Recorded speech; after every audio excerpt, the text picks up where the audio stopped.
Mishka bilan hazil dasturimizni, programmamizni davom ettiramiz. C++ tilida. Bu programmamizning ikkinchi qismi video darsimizning. Demak, birinchi qismda kursorni sakratishni ko'rib chiqqandik. Endi esa kursorni qamashni ko'rib chiqamiz. Kodga o'tamiz. Ochamiz.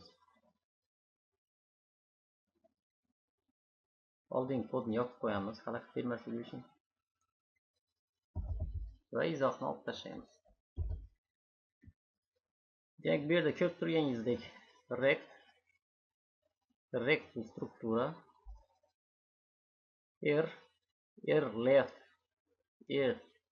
left degan bilasiz, chap, top bu yuqori, bottom past, right esa o'ng tomon.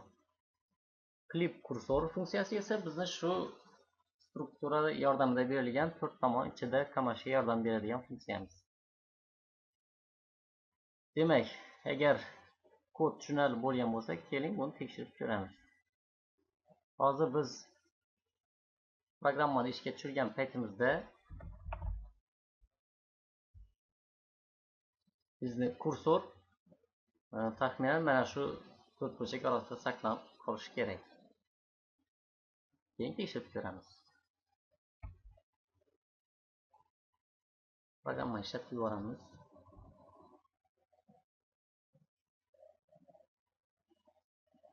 Kursorni qamash knopkasini bosamiz. Ko'rib turganingizdek, bizning programma qamalib qoldi. Bizning kursor qamalib qoldi. Kechirasiz. Programmani to'xtatish uchun escape'ni bosamiz.